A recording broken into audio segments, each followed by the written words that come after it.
நம் ஆண்டவர் இயேசு கிறிஸ்துவின் நாமத்தினால் மகிழ்ச்சியும் சமாதானமும் நம் அனைவரோடும் இருப்பதாக.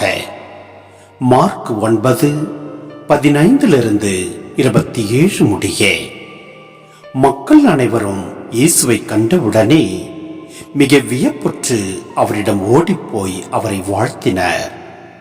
அவர் அவர்களை நோக்கி, நீங்கள் இவர்களோடு எதை பற்றி வாதாடுகிறீர்கள் என்று கேட்டார். அப்போது கூட்டத்திலிருந்து ஒருவர் அவரை பார்த்து, போதகரே, தீய ஆவி பிடித்து பேச்சிருந்த என் மகனை உம்மிடம் கொண்டு வந்தேன். அது அவனை பிடித்து அந்த இடத்திலேயே அவனை கீழே தள்ளுகிறது. அவன் வாயில் நுரை தள்ளி பற்களை நெரிக்கிறான். உடம்பும் விரைத்து போகிறது. அதை ஓட்டிவிடும்படி நான் சீடரிடம் கேட்டேன்.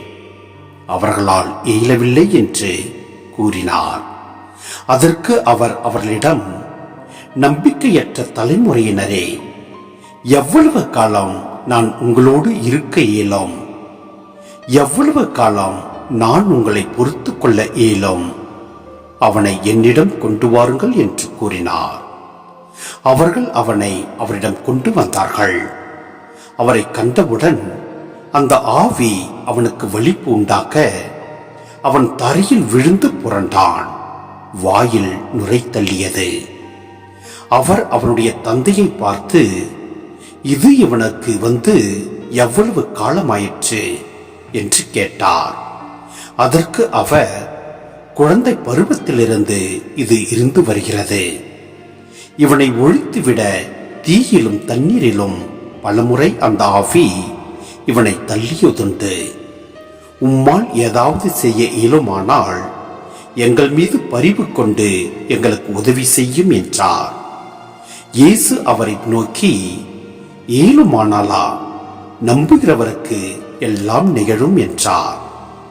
உடனே அச்சிறுவனின் தந்தை, நான் நம்புகிறேன், என் நம்பிக்கையின்மை நீக்க உதவும் என்று கதறினார். அப்போது மக்கள் கூட்டம் தம்மிடம் ஓடி வருவதை இயேசு கண்டு அந்த தீய ஆவியை அதட்டி, ஊமை செவிட்டு ஆவியே, உனக்கு கட்டளையிடுகிறேன், இவனை விட்டு போ, இனி இவனுள் நுழையாதே என்றார். அது அலறி அவனுக்கு மிகுந்த வலிப்பு உண்டாக்கி வெளியேறியது. அச்சிறுவன் செத்தவன் போலானான். ஆகவே அவர்களுள் பலர் அவன் இறந்துவிட்டான் என்றனர். இயேசு அவன் கையை பிடித்து தூக்கிவிட்டார். அவனும் எழுந்தான். சிந்தனை: காது கேளாமை, வாய் பேசாமை, வலிப்பு நோய் ஆகிய பல்வேறு உடல் நோய்களால் பாதிக்கப்பட்ட சிறுவனின் கதை இது. குணமாக்க இயலாத இந்த நோய்களை தீயாவின் சக்திகளாக யூதர்கள் கருதினர். தீய ஆவியே இந்த சிறுவனில் செயல்பட்டதாகவும் நினைத்தனர்.